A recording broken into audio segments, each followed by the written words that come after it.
Part 2 of the story. Her eyes were sewn shut with regret. Part 2, the thread that still bleeds. The auction.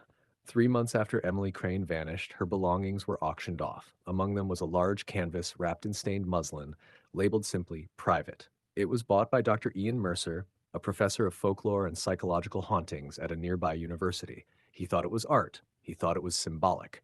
He was wrong.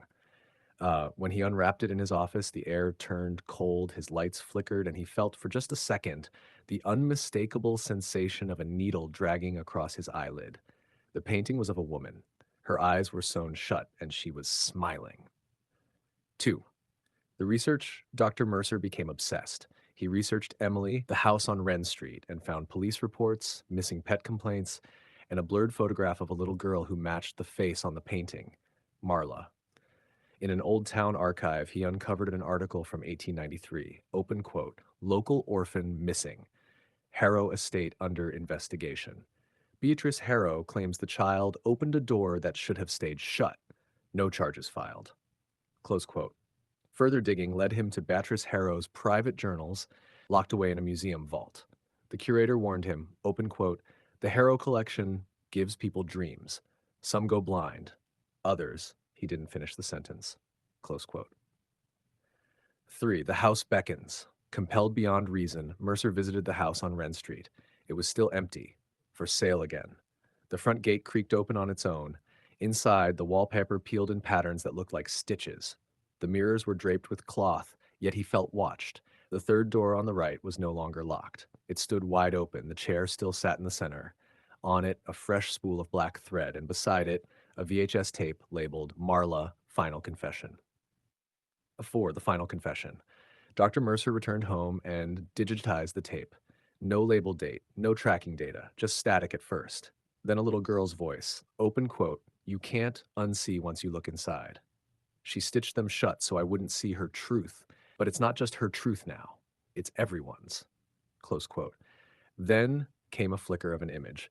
Marla, eyes open, black void staring, and behind her, dozens of figures with their eyes sewn shut, lined up in rows like a congregation. At the end, Marla said, open quote, "Tell them the thread is still bleeding. Tell them she's not done stitching." Close quote. V stitches in the skin. Days after watching the tape, Mercer began waking with pain in his eyes. In the mirror, he saw faint red lines, horizontal, across his eyelids. He consulted a doctor, but they found nothing. That night, while grading papers, he blinked, and for a moment he couldn't open his eyes. He touched them and felt thread, black, wet, screaming. He tore at it, only to find it gone the moment his roommate barged in.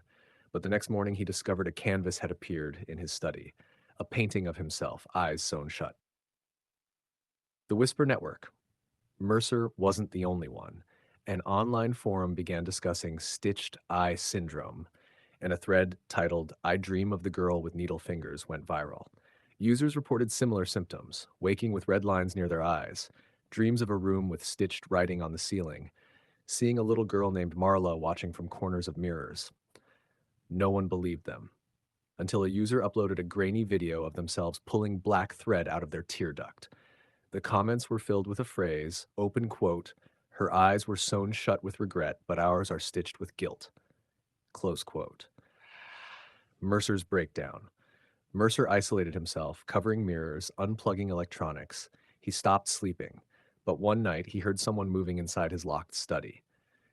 He opened the door slowly. There was no one there, except another canvas. This time, the image was of Beatrice Harrow.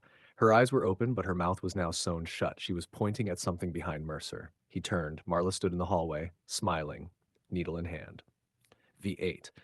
The final note. Mercer was found 3 days later, alone, eyes wide open, dead.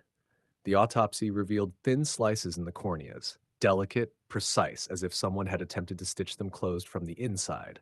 On his desk was a handwritten note stained with blood and ink.